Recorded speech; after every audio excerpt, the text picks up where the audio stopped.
Word this morning. So we've been in the series of Triumphant Victory, and today's message is called Victory Through Covenant Dominion. So I do want to share a kid story first. It is relevant, and please don't laugh. Yesterday I was reading this story to my kids. They love it. And when I get into story mode, I just can't come out of it. So later on when I'm reading scriptures, please, I apologize beforehand because I may sound funny.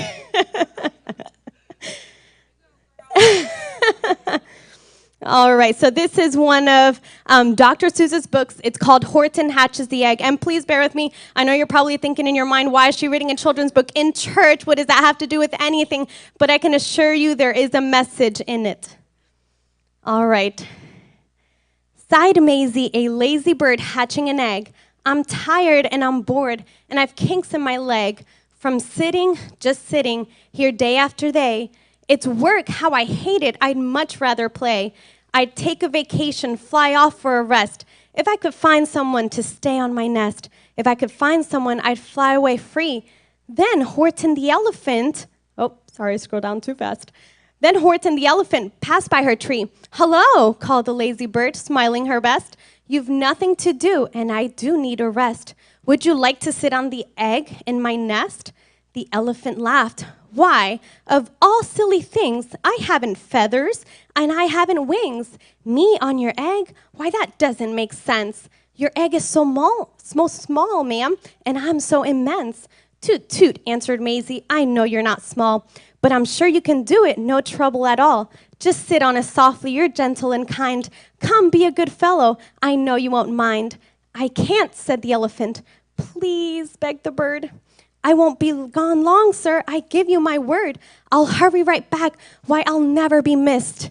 Very well, said the elephant, since you insist. You want a vacation? Go, fly off and take it. I'll sit on your egg, I'll try not to break it. I'll stay and be faithful, I mean what I say. Toodaloo, sang out Maisie and fluttered away. The first thing to do, murmured Horton. Let's see. The first thing to do is to prop up this tree and make it much stronger. That has to be done before I get on it. I must weigh a ton. Then carefully, tenderly, gently he crept up the trunk to the nest where the little egg slept. Then Horton the elephant smiled. Now that's that. And he sat, and he sat, and he sat, and he sat. And he sat all that day, and he kept the egg warm. And he sat all that night through a terrible storm. It poured, and it lightened, it thundered, it rumbled. This isn't much fun, the poor elephant grumbled. This isn't much fun. I wish she'd come back, 'cause I'm cold and I'm wet. I hope that Maisie bird doesn't forget. But Maisie by this time was far beyond reach, enjoying the sunshine way off in Palm Beach. And having such fun, such a wonderful rest, decided she'd never go back to her nest. So Horton kept sitting there day after day. And soon it was autumn, the leaves blew away. And then came the winter, the snow and the sleet. And icicles hung from his trunk and his feet. But Horton kept sitting and said with a sneeze, I'll stay on this egg and I won't let it freeze. I meant what I said, and I said what I meant. An elephant's faithful 100%. So poor Horton sat there the whole winter through. And then came the springtime with troubles anew. His friends gathered round, and they shouted with glee, Look, Horton, the elephant's up in a tree. They taunted, they teased him, they yelled, How absurd! Old Horton the elephant thinks he's a bird. They laughed, and they all ran away. And Horton was lonely, he wanted to play. But he sat on the egg and continued to say, I meant what I said, and I said what I meant. An elephant's faithful 100%. No matter what happens, this egg must be tended. But poor Horton's troubles were far, far from ended. For while Horton sat there, so faithful, so kind, 3 hunters came sneaking up softly behind. He heard the men's footsteps. He turned with a start. 3 rifles were aiming right straight at his heart. Did he run? He did not. Horton stayed on that nest. He held his head high, and he threw out his chest, and he looked at the hunters as much as to say, Shoot if you must, but I won't run away. I meant what I said, and I said what I meant. An elephant's faithful 100%. But the men didn't shoot, Much to Horton's surprise, they dropped their 3 guns and they stared with wide eyes. "Look," they all shouted, "can such a thing be? An elephant sitting on top of a tree? It's strange, it's amazing, it's wonderful, new. Don't shoot him, we'll catch him, that's just what we'll do. Let's take him alive, why he's terribly funny. We'll sell him back to a circus for money." And the first thing he knew, they had built a big wagon with ropes on the front for the pullers to drag on. They dug up his tree and they put it inside with Horton so sad that he practically cried. "We're off," the men shouted, and off they all went, with Horton unhappy 100%. Up out of the jungle, up into the sky, up over the mountains 10,000 feet high. Then down, down the mountains and down to the sea went the carts with the elephant, egg, nest, and tree. Then out of the wagon and over the ocean, and ooh, what a trip, rolling and tossing and splashed with the spray. And Horton said day after day, "I meant what I said and I said what I meant, but oh, I am seasick 100%. After bobbing around for 2 weeks like a cork, they landed at last in the town of New York. "All ashore," the men shouted, and down with a lurch went Horton the elephant still on his perch. Tied onto a board that could just scarcely hold him, bump, Horton landed, and then the men sold him. Sold to a circus, then week after week, they showed him to people at 10 cents a peek.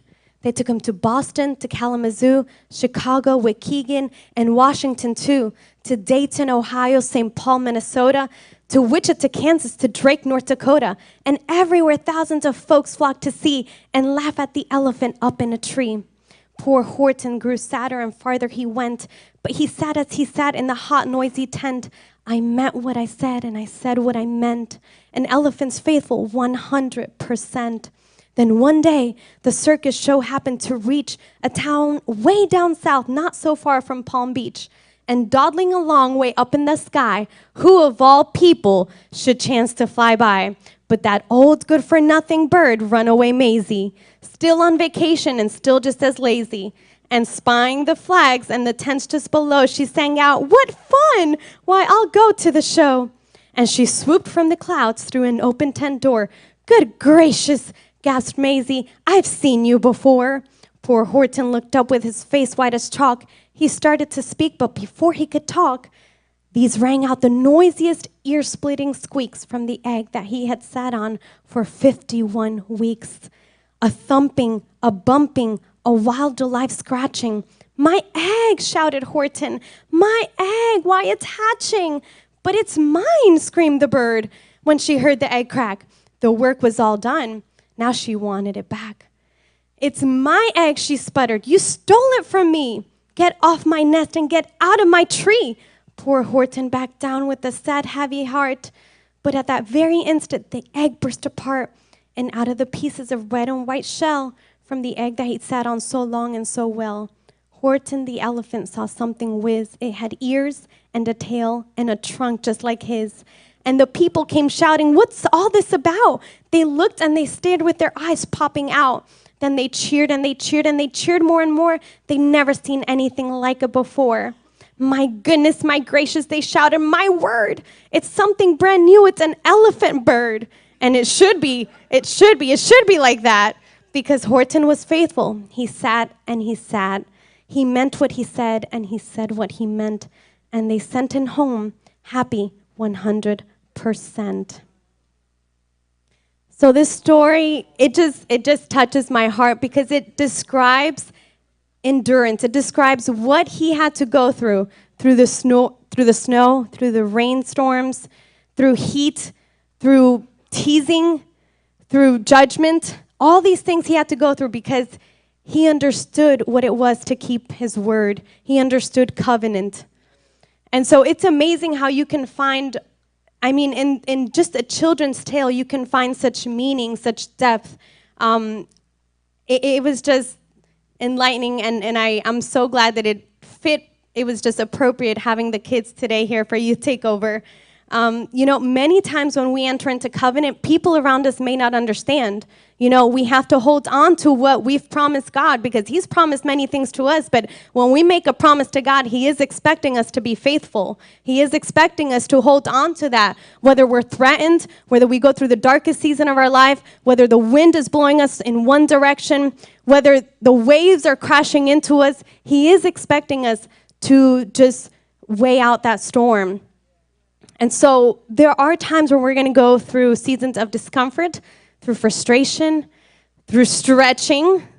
This elephant never imagined he was going to get up on a tree, nonetheless sit on a soft egg and be able to carry out what had been asked of him. And he did it, and he had no clue, he had no manual, no instructions, but yet he knew that he gave his word, and that's all that counted. And so sometimes when we go through these long periods of waiting and we feel like God's in silence and we're going through crisis and we're like, God, where are you?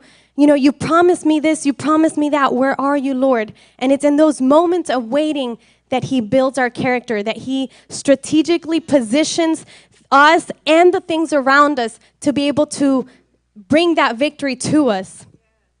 It also reminds me of the story of Esther. Covenant is so vivid in that story. Go with me to Esther 2, chapter 2, verse 5. We're going to read quite some verses. Media team, I know I sent you only verses 8 through 23, but y'all will just follow me in your Bibles. Now there was in the citadel of Susa a Jew of the tribe of Benjamin named Mordecai, son of Jair, the son of Shimei, the son of Kish, who had been carried into exile from Jerusalem by Nebuchadnezzar, king of Babylon. Among those taken captive was Jehoiakim, king of Judah. Mordecai had a cousin named Hadassah, whom he had brought up because she had neither father nor mother. This young woman, who was also known as Esther, had a lovely figure and was beautiful. Mordecai had taken her as his own daughter when her father and mother had died. Now, to give you a little background, what we're gonna read in the next verses, Queen Vashti had been dethroned because King Xerxes had invited her to one of his banquets with all his nobles and all the princes of the land, and she did not attend. And so that was giving a message to all the wives of the kingdom that they could disobey their husbands. So the king was outraged, and he was counseled by his men, and they said, do away with Queen Vashti, and we'll get you a new queen. And so if we continue reading, verse 8, when the king's order and edict had been proclaimed, many young women were brought to the city of Susa and put under the care of Haggai. Esther was also taken to the king's palace and entrusted to Haggai, who had charge of the harem. She pleased him and won his favor. Immediately he provided her with beauty treatments and special food. He assigned her to 7 female attendants selected from the king's palace and moved her and her attendants into the best place in the harem.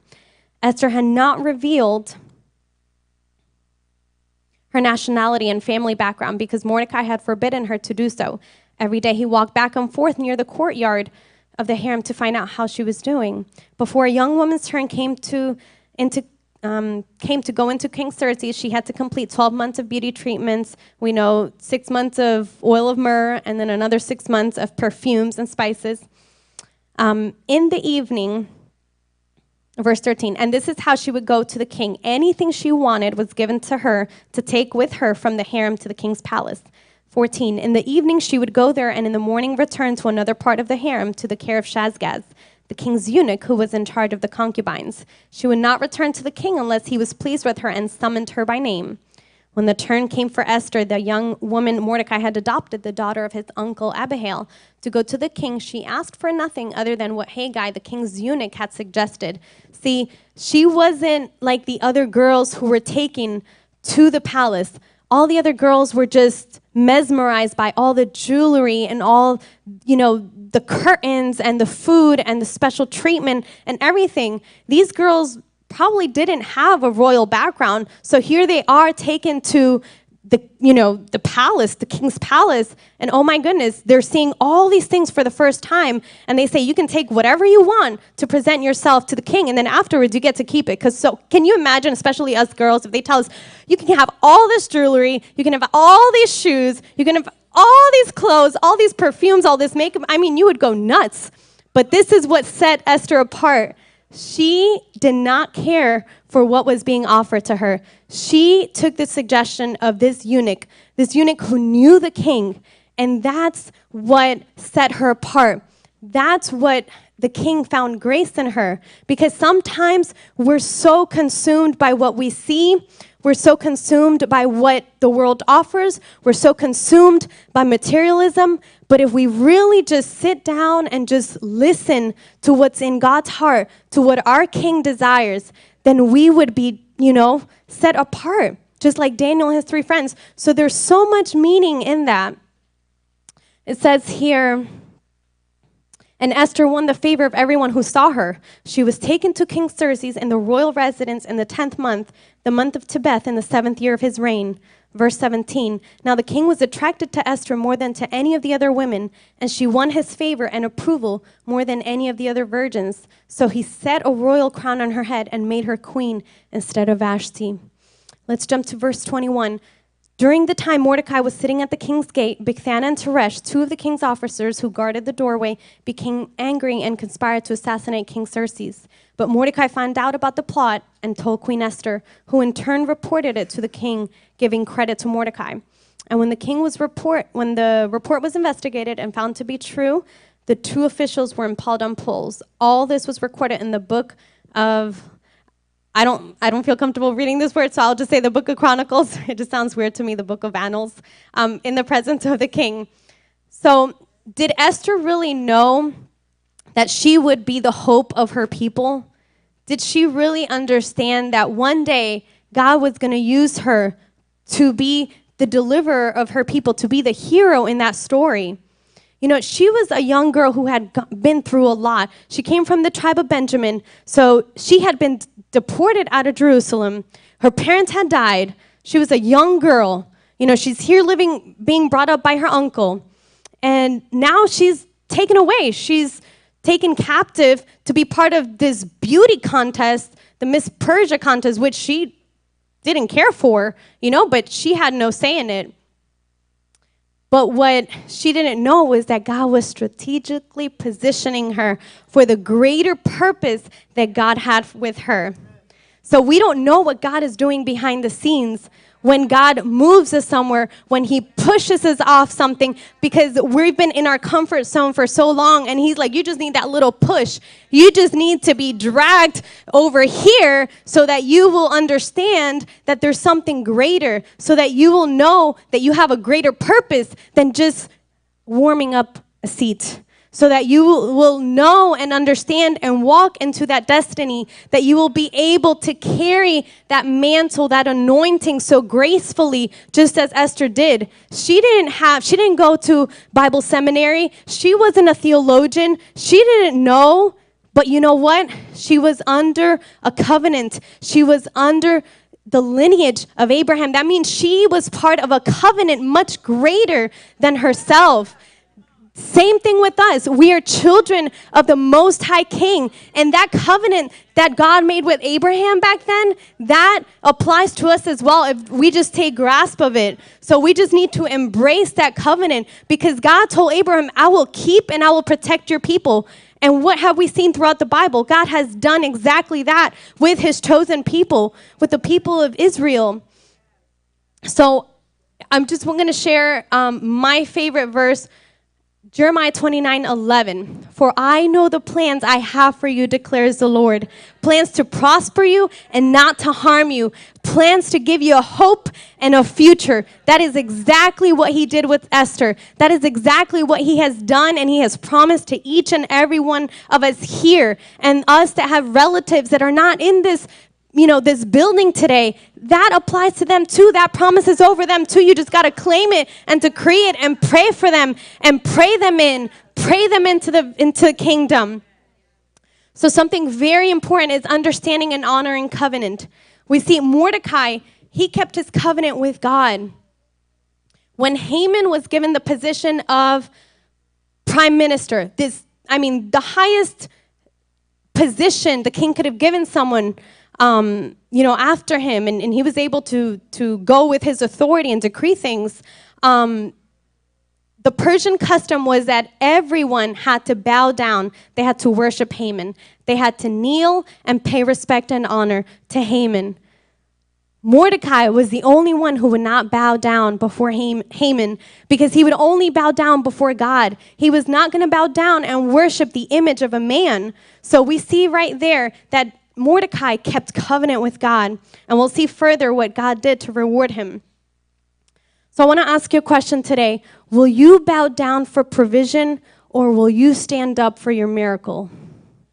Sometimes we're pushed and we're pulled. Sometimes we're between, the wall and a hard place, and we don't know what tomorrow's going to look like. We don't know what this afternoon's going to look like. But are we going to bow down to men, to money, or are we going to stand up for God and wait for his provision and his miracle and his breakthrough?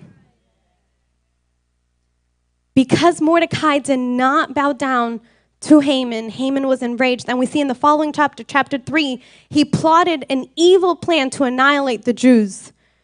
The king gave Haman his signet ring to issue an edict to destroy the Jews and to have that carried out to all the provinces. When Mordecai learned of the evil plan, he tore his clothes, he put on sackcloth, and he went through the city wailing. He was grieving. He was crying for his people. Esther's maids and eunuchs found out, and they went and they rushed and they told Esther and her maids. Now, Esther also was under covenant with God. She was prepared to do God's will regardless of the cost. Now, she was going to go before the king without being summoned, without being called. And the law was anyone who would go before the king unannounced would be killed. She understood that she was facing great danger. She put her life on the line for her people. And so what she did was that she turned around, she sent a message to Mordecai, and she said, pray and fast for 3 days and have everyone do that. I will be doing that as well. And when she had fasted and prayed those 3 days, she went to the king. And this is what it says, Esther chapter 4, verse 16. Go, gather together all the Jews who are in Susa and fast for me. Do not eat or drink for 3 days, night or day. I and my attendants will fast as you do. When this is done, I will go to the king, even though it is against the law. And if I perish, I perish. Now, the reward of her keeping covenant with God was that King Xerxes extended his scepter to Queen Esther, and he spared her life. When someone would extend their scepter, they were extending their authority to that person. So now Esther had dominion because she had kept covenant with God. Now he had given her that dominion, that authority. The Hebrew word for dominion is radah. Radah means to have dominion, to reign, to rule, to prevail against. We see that so clearly in that passage. And also, another reward of her keeping covenant was that now the king granted Queen Esther's petition to overrule Haman's evil plot to annihilate the Jews. So not only did he spare her life, but now he overruled what Haman had plotted against. So that same person who sought to take Mordecai out, take all the Jews out, that same person was hung, okay? He was no longer there. His position of dominion had been transferred to Mordecai the Jew. Okay, do we see how God took away from the Persians what belonged to the Jews? Positions of authority, positions of royalty, positions of dominion. We see that with Horton, that bird, that elephant bird, that was the coin that was flipped. Okay, so when the enemy thinks he's defeated us, the Lord comes and goes, psst, that's not how it goes. That's not the end of the story. I have a quick turnaround for that situation. I have a quick turnaround for that situation. I have a quick turnaround for that situation. So why don't you just trust me? Why don't you just believe me? Why don't you keep your word to me? And I will work in your favor. I will move what needs to be moved. I will move people. I will move positions. I will move funds. I will move what I need to move because I have a word and I am faithful to my word. God is the first covenant keeper, and he came here to meet with you today to remind you that his promises are yes and amen.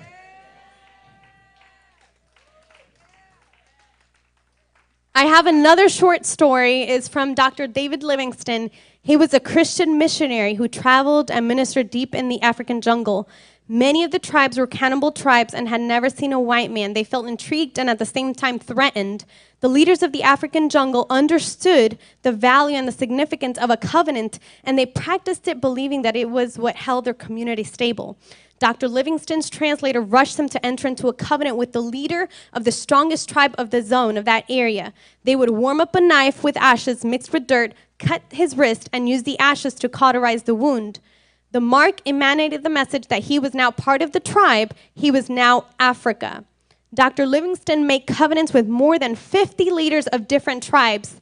Every time he would enter a new land, all he had to do was lift up his wrist as a sign that he was a man under covenant. And the tribes immediately knew that whoever touched that man would have to answer to the rest of the tribes. In other words, they'd have to answer to Africa. And in the spiritual realm, anyone who touches a son of God has to answer to God, to the King of Kings, to the Lord of Lords. So wherever you go, you have that mark, that covenant mark over your life. Whether you understand it, whether you want to accept it, whether your children want to accept it, whether they want to walk in it, they are under covenant. Your family, your generations are under covenants. So anywhere you go, anywhere your feet tread upon, that land is yours. There's a covenant of the Heavenly Father that has been released into the earthly realm for his sons and daughters, for the land to respond to what God has already ordained before time, something that we had nothing to do with, but out of his love and his mercy, he gave that to us. So if Satan has messed with you in this season, just rest assured that God has covenant with you. The one who created you has covenant with you. It doesn't matter what it looks like. It doesn't matter what your bank says. It doesn't matter what man says. It doesn't matter what the government says. It doesn't matter what the law says, because law can be overruled. God holds the hearts of kings in his hand, and he can move them any which way he wants to. So, I mean, there's no playing there. God will do it. He'll do it.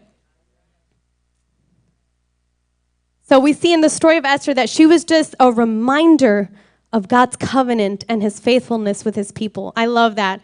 I absolutely love that. And I want to remind you today that Satan doesn't know that when you keep covenant with God, God will use the day that the enemy had appointed for your destruction. God's going to turn it around into your victory. I don't know if you heard that. What Satan doesn't know is that when we keep covenant with God, the day Satan has appointed for our destruction, for your destruction, for my destruction, God turns it around into your victory. So if you're in a hot season, God's going to turn that into your summer vacation. If you're in a cold season, it's going to be a time of refreshing for you to lay down and make some snow angels. He's going to give you spring filled with colors of his victory, and your fall will have blessings just falling on you. So I'm going to repeat this one more time. What Satan doesn't know, and I want you to repeat this with me. What Satan doesn't know is that when we keep covenant with God, the day Satan has appointed for our destruction, God turns it into our victory.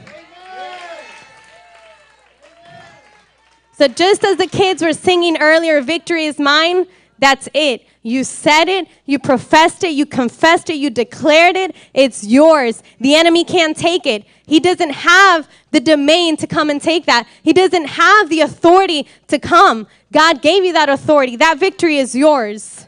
That victory is yours. So in this moment, I want everyone to close their eyes. Everyone to close their eyes.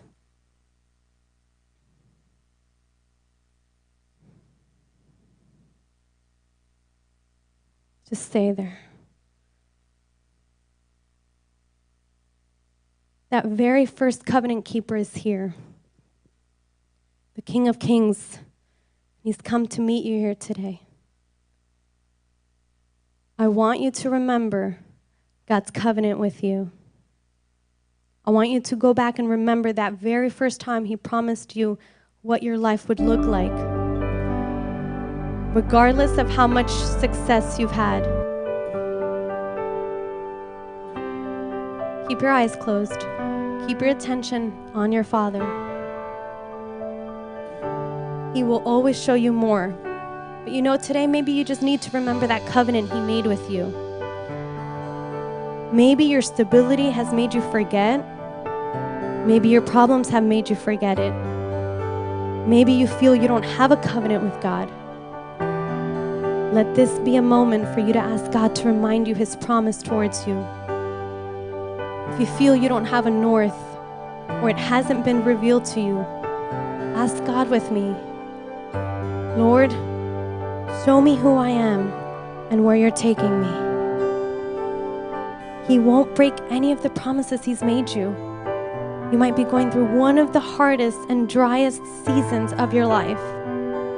But the Lord is here to tell you that he will never, never, never forsake you.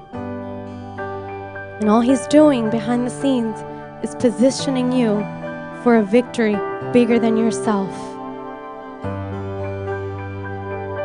Keep your eyes closed right there where you are. Right there where you are. That victory is yours. That mantle of authority is yours. That dominion, that covenant is yours.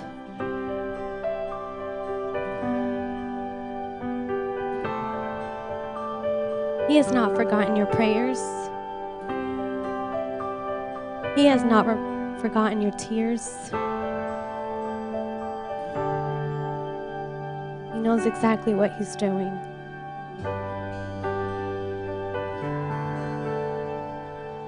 Remember that covenant. Remember the covenant that you made with him one day.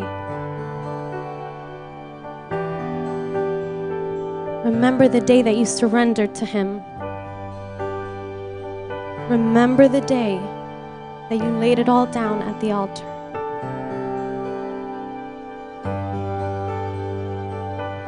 Remember the day that you said, Lord, I will follow you.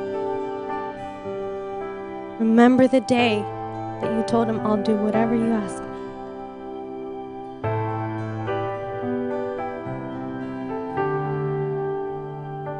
Remember the calling. Remember the promise.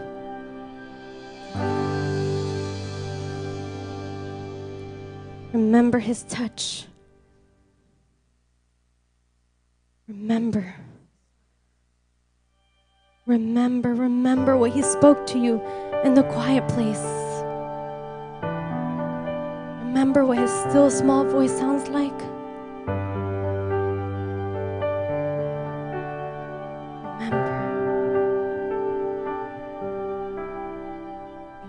Remember what he said in your ear. What you had kept in your heart and shared with no one.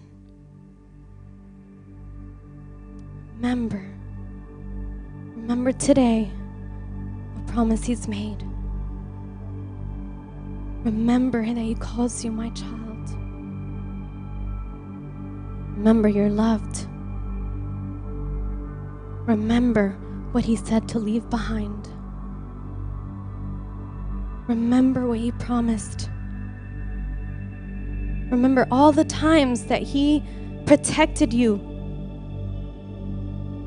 All the times that you were almost gone. Remember the covenant that he's made with you and your house. Remember that he lifted you up from the bed. Remember that he turned your ashes into beauty. Remember.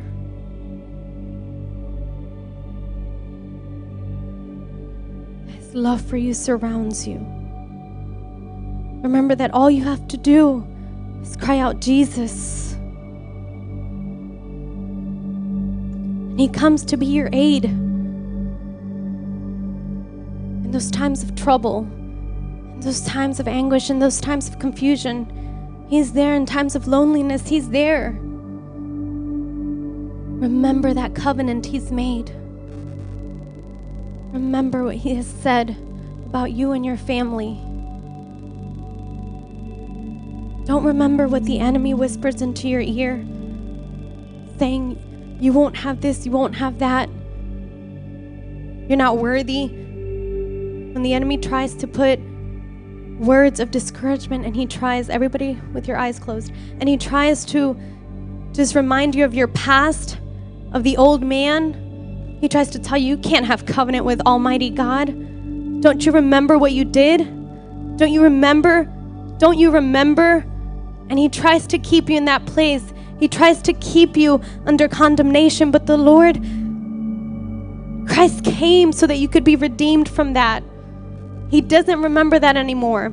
And he wants you today to step into the covenant, the promise, the everlasting promise. So today I pray that you step into your prophetic destiny, that in this season, all the promises that have been made will be manifest. That God is going to give you the victory no matter what it looks like. It doesn't matter if the many waters are coming and going, for he is faithful. I pray in this hour that God will show you his domain, his dominion, his authority over every circumstance, and you will see his hand working in your favor.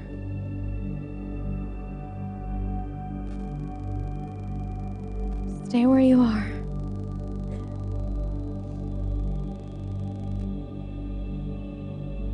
Stay right there where you are.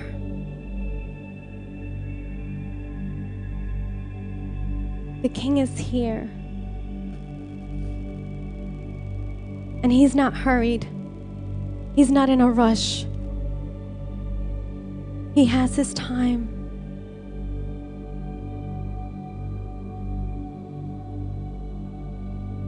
The King is here because he knew that there was a divine appointment with you today, and he didn't want to miss out on it. Forget about the person who's next to you, who's beside you. Forget about lunch. Forget about Monday. Just dwell. Dwell in that quiet place.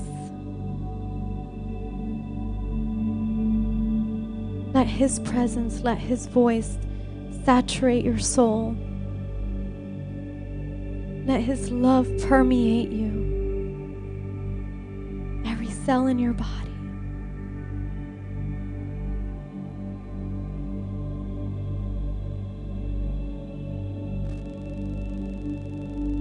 The enemy didn't know that when you woke up this morning,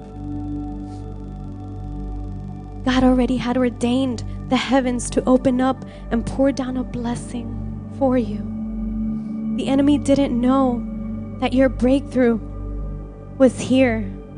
He didn't know that his day of destruction had been overruled by the King of Kings. The enemy didn't know that his plot against God's people was no more.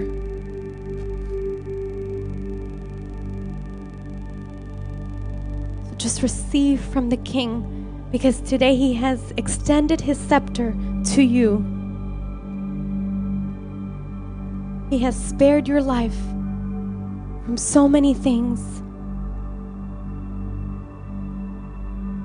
And just receive that royal position that he has given you, a position of dominion, a position of a son and a daughter, a position of royalty, position of royalty. There's no higher position for us as children of God than to be a son and a daughter. You can hold the highest degree, you can hold the highest title, but when you're a son, when you're a daughter, that trumps any award, any title that man can give you. That gives you access. That gives you rights. So today, I bless you and I declare that the hand of the Lord is over you. That his hand of protection is upon you. And that his favor will go with wherever you go. It will run behind you. Your blessings will catch you. Just walk steady. Walk in his purpose. Walk in the destiny that he has for you. And if you're walking alone, guess what? That's part of it. If you're walking alone, God's hand is right with you. The word says that he sets the solitary in family. So today he embraces you into his family. He embraces you. He holds you. He carries you like his child. For you are his most precious possession. You are his jewel. You are the apple of his eye.